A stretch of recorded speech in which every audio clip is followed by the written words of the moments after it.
Now let's talk asset management. Now, Kuza Asset Management, founded in 2021, is regulated by the Capital Markets Authority and the Retirement Benefits Authority, RBA. Kuza Asset Management actually recently officially launched and currently manages over 700 million shillings in assets, demonstrating a strong start in the market. And right now I'm joined by James Moss, who's the CEO of Kuza. Welcome to the show, James. Thank you very much.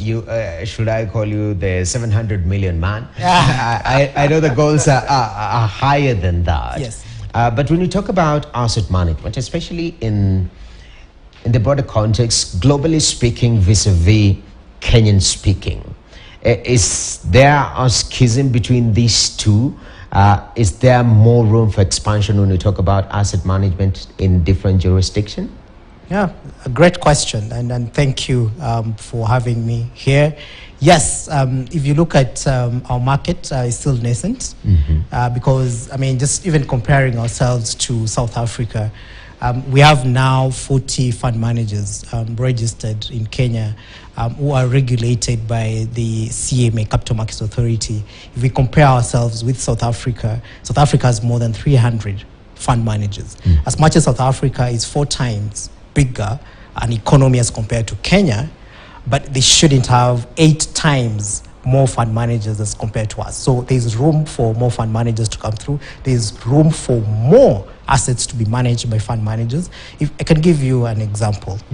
If we look at what exactly commercial banks are sitting on, if we assumed Kenya is one bank, as at end of June this year, commercial banks were sitting on about 5.3 trillion shillings in deposits. Can you imagine 40% of that, that's 2.1 trillion, was just sitting in current accounts? This is money that should be invested. This is the opportunity, for instance, Kuza is saying. This 2.1 trillion sitting idle in current accounts should be invested, say, for instance, in a money market fund, earning about 13.8%. If, for instance, that was invested in the Kuza money market fund. Okay. Yes. But why? Why are we sitting on that particular amount? Is it that people have no information on how to channel this money? And are the banks comfortable since they're also gaining from that? They can channel some of this. What a great question. Because you see, for banks, they're happy with that status quo, because you see, for them, how exactly they make money. They get deposits from you and me and many other millions of Kenyans. Then they use the same deposits to give out loans. So they want the cost for those deposits to be as low as possible. So when they hear that 40% of their deposits have been given to them for free, that's music to their ears. Yeah. So it's lack of information, really, and that's the opportunity Kuza is saying. We need to really empower Kenyans. There is a gap as regards to financial literacy. A normal Kenyan is financially illiterate. So and we have mechanisms at Kuza to really push out this information, so that Kenyans are more aware that the money they've so hard worked for should in turn be working hard for them. Exactly. Yes. So, James, since we have an opportunity to sort of educate and learn from each other as Kenyans, yes, I have some money I've been earning from selling my tea. I know once I go to the ATM and I need the 1,000 bob, I can get the 1,000 bob. Yes. If I don't need it, let it just stay there. There's no problem. Yes. Now you're telling us that there is a good opportunity for you to channel this money where it can get value. Yes. How does somebody begin this process? Okay, a good question, because the first great thing that Kenyans need to know is that a money market fund is regulated. So there is regulation protecting you as an investor. So the CMA, they are looking and ensuring that fund managers are doing everything above board.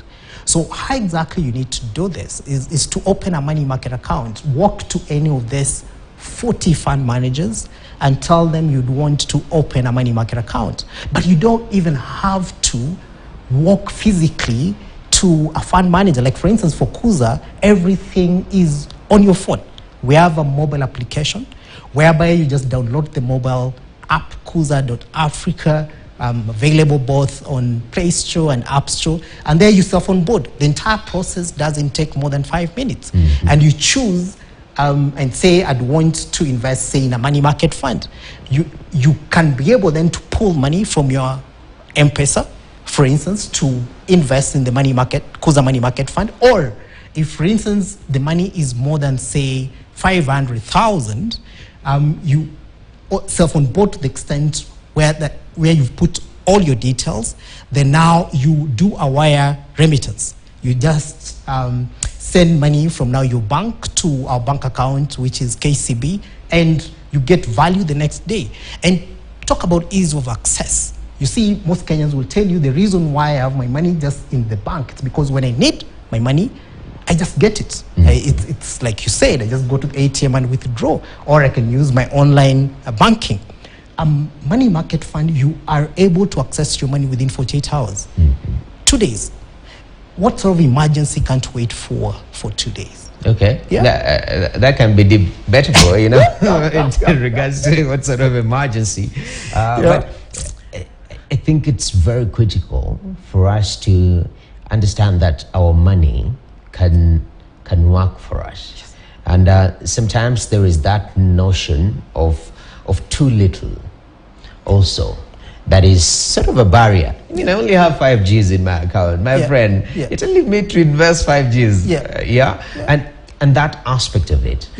Because the whole conception when it comes to funds, for example, money market fund, if Kenyans are meant to understand, is that you're pooling your resources, then it's being invested, and that value, it's the profits are distributed. Yes. So talk to me about that barrier of entry for a lot of people, especially psychologically and in regards to the amount that you need to be able to invest. No, it's a great question. If you look at the number of bank accounts we have in the country, there are about 62 million bank accounts. And then distribute those 62 million accounts against the 5.3 trillion that I talked about. That's on average more than 50,000 sitting in any of this bank accounts, right? Yeah, but like for instance, a money market fund, the Kuza money market fund, the minimum investment amount is 5,000 shillings. And that 5,000, the minimum investment is intentional, because when you invest, you must invest with a goal. You're investing towards what? Yeah. We talk about an emergency fund. We see, for instance, what happened during COVID, whereby we lost jobs. Yeah, people lost jobs. Can you imagine if you didn't have an emergency fund, you immediately lost a job, the next day you're not able to buy food, pay for transport, and even pay your rent. And if you did have an emergency fund, you're able then to sustain yourself, because an emergency fund should be able to sustain you for at least 6 months.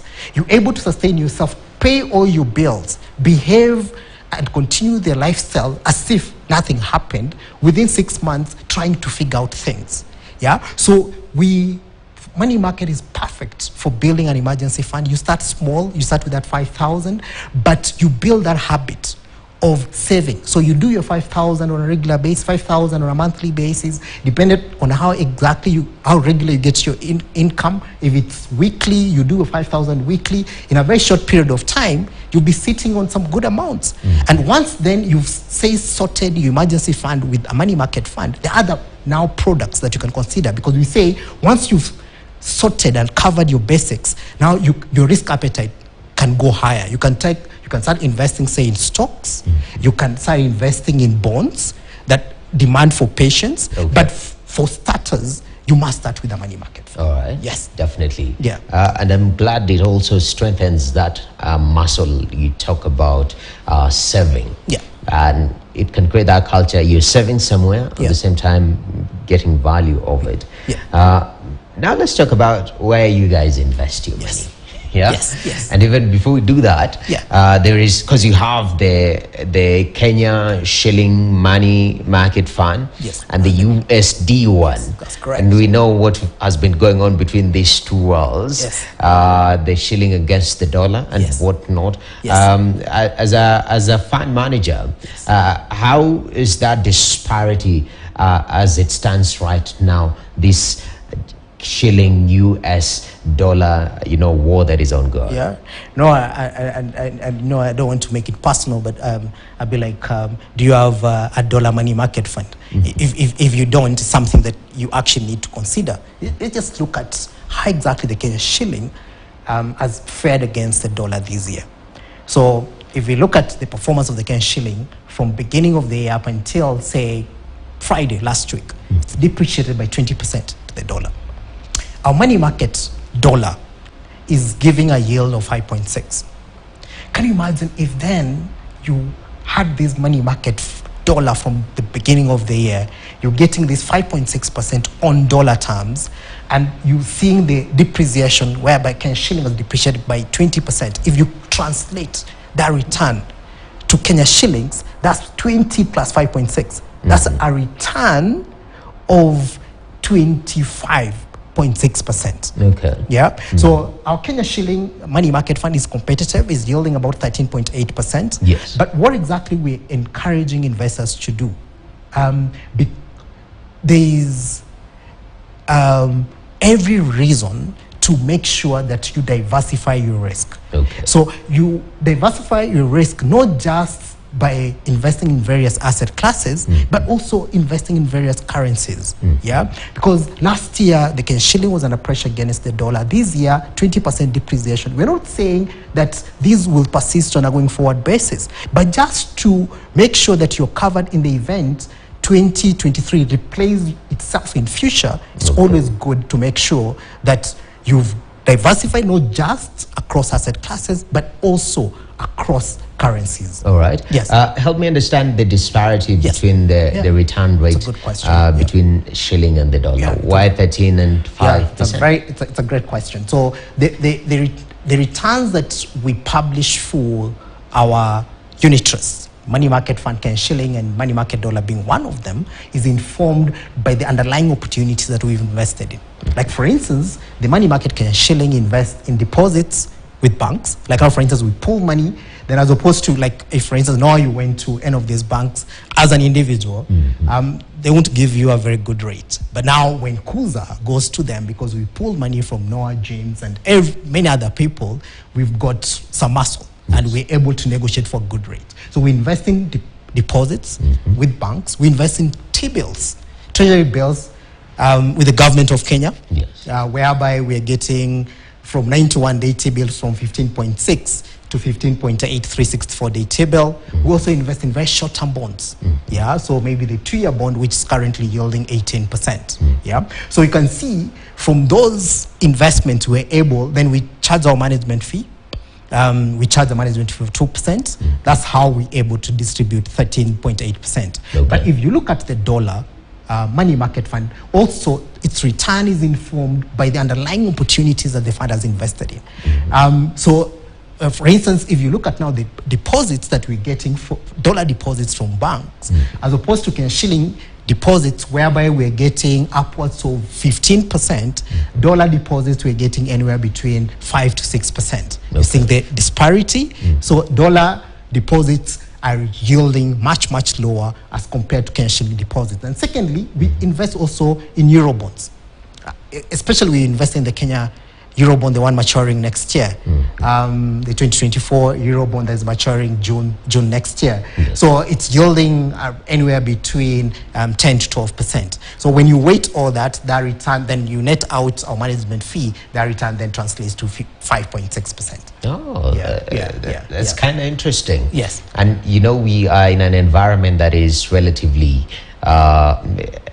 we can call it very unstable, but as you say, diversifying your risks as you progress. And that now begs the question, especially right now, where you guys put your money. I know your number one priority is your clientele, capital preservation. Exactly.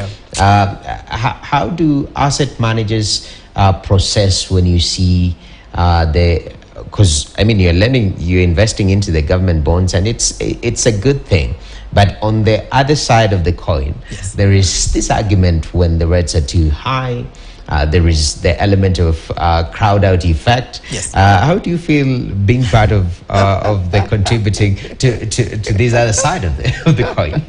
That's a morality question, right? Yes. I mean, it's a great question. To be honest, there can be sustainable growth for the economy if, for instance, the private sector credit growth is not growing at a solid rate. Yeah. So I totally understand and appreciate your question, but I'll say this: where we are currently, we've been there before. It's actually a replay of 2012, whereby rates went through the roof because we were having issues with our inflation and having issues with our currency. Now our inflation is more tamed. The issue we're having is currency. So this transient. It's not going to be there forever. And actually, as we go to next year, I'm looking at a very positive second half of next year. The first 6 months of next year will be a continuation of this year. That's our assessment as Kuza Asset Management. But the second half of next year, we're actually seeing some pockets of opportunity, and especially seeing that the Federal Reserve, there's consensus across that as we go to next year, they'll start cutting interest rates. And from current levels of about 5.25 to 5.5 to closing the year next year around 4.25. That will mean that the dollar won't be as strong. All right. And what exactly that will mean is it's investors will start rotating out of the US in hand of opportunities in emerging markets and frontier markets where we lie. And that will see even our rates actually traveling lower. So it's this is a permanent fixture. It's going to change. And now as fund managers, because we have to make sure we apply the monies that we've gotten from our clients in a way that we enhance the return as much as possible. So we are taking advantage of the opportunity right now. But we know this opportunity is transient. Definitely. Yes. It is transit. But thank you very much. I see a lot of bullish, outlook after second half of 2024. James Mose, thank you very much for making time. Thank you very much. CEO Kuza Asset Management. And he says that it's high time that you take advantage of these platforms where you can invest your money.